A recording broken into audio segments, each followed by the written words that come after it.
వనస్థలిపురం బిఎన్రెడ్డి నగర్లోని సాగర్ కాంప్లెక్స్లో రుద్ర సహిత త్రిశత చండీ మహాయాగ సమన్వన కార్యక్రమాన్ని నిర్వహిస్తున్నారు. ఈ యాగానికి సంబంధించిన ఏర్పాట్లు వేగంగా కొనసాగుతున్నాయి. లోక కళ్యాణార్థం ప్రజలు సుఖ సంతోషాలతో ఉండాలని ముల్లూరి రవి శర్మ అన్నారు. ఈ నెల 19 నుండి 23 వరకు ఈ కార్యక్రమం కొనసాగుతుందని ఆయన తెలిపారు. ఈ యాగంలో 65 జంటలు పాల్గొంటాయని తెలిపారు. ఈ యాగంలో 65 జంటలు పాల్గొంటాయని 19న గణపతి లక్ష పుష్పార్చన, 20న లక్ష బిల్వార్చన, 21న సామూహిక కుంకుమార్చనను, 22న రుద్రునికి విశేష ద్రవ్యములచే అభిషేకాలు, 23న రుద్ర సహిత త్రిశత చండీ మహాయాగం మధ్యాహ్నం 2 గంటలకు పూర్ణాహుతి వెల్లడించారు. ప్రతిరోజు అమ్మవారి సన్నిధిలో అన్నదాన కార్యక్రమం ఉంటుందని తెలిపారు. ఈ కార్యక్రమంలో అందరూ పాల్గొని అమ్మవారి ఆశీస్సులు పొందాలని కోరారు. ఈ కార్యక్రమంలో నరేష్ యాదవ్ పాల్గొన్నారు. శ్రీమాత్రే నమః.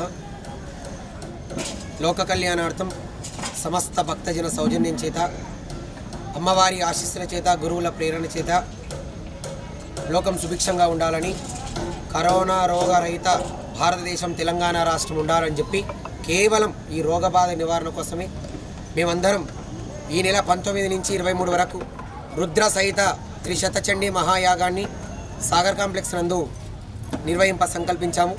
ఈ కార్యక్రమాలు రేపటి నుండి ప్రారంభమవుతాయి. ఈ కార్యక్రమంలో మాతో పాటుగా యజమానులుగా 65 జంటలు ఉంటారు.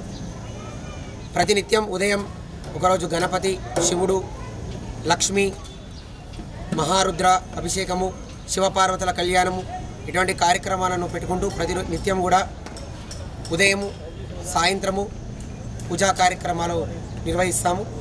ఈ కార్యక్రమంలో ప్రతినిత్యం కూడా అమ్మవారి దర్శనానికి వచ్చిన ప్రతి భక్తులకు కూడా అన్నప్రసాదం అందేటట్టు ఏర్పాటు చేస్తున్నాము. ఈ కార్యక్రమం జనవరి 19 నుంచి 23 వరకు జరుగుతుంది. పోయిన సంవత్సరం కూడా లోకం సుభిక్షంగా ఉండాలని మేము ఇదే ప్రాంతంలో లోక కళ్యాణార్థము శతచండీ మహాయాగాన్ని నిర్వహించాము. అదే సంకల్పం చేత, అదే రెట్టింపు ఉత్సాహం చేత సమస్త భక్తజనులు కూడా చల్లగా ఉండాలని, సౌభాగ్యంగా ఉండాలని, ప్రతి మహిళ అందరూ కూడా సుఖ సంతోషాలతో ఉండాలని రెట్టింపు ఉత్సాహంతో ఈ సంవత్సరం కూడా మేము ఈ రుద్ర సహిత త్రిశత చండీ మహాయాగాన్ని నిర్వహింప సంకల్పించినాము. ఈ యాగంలో 50 నుంచి 100 మంది ఋత్వికులు పాల్గొంటారు. ప్రతినిత్యం అమ్మవారి సన్నిధిలో కుంకుమార్చన, సాయంకాలం ప్రదోష వేళలో శివునికి రుద్రాభిషేకము, తర్వాత సహస్ర దీపాలంకరణ సేవ, స్వామివారి అమ్మవారి ఊరేగింపు ఉంటుంది. చివరి రోజు మాత్రం మహాపూర్ణావతి అనంతరం సాయంత్రం విశేషంగా అమ్మవారి ఊరేగింపు కార్యక్రమాలు. ఆ తర్వాత అవబృత స్నానం కోసం 24వ తారీఖు రోజు మేమందరం కూడా కలిసి సోమశిల ప్రాంతానికి వెళ్ళి అక్కడ నదీ స్నానం నిర్వహించుకొని ఈ కార్యక్రమాన్ని 24వ తేదీతోటి ముగిస్తాము.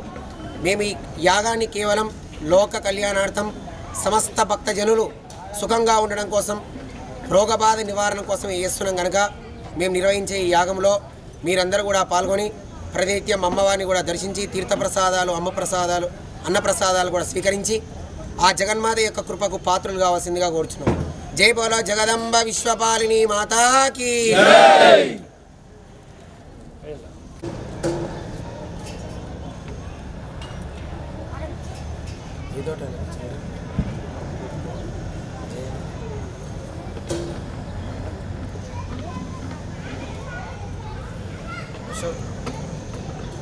जय बोलो जगदम्बा विश्वपालिनी माता की जय। जय बोलो जगदम्बा विश्वपालिनी माता की जय।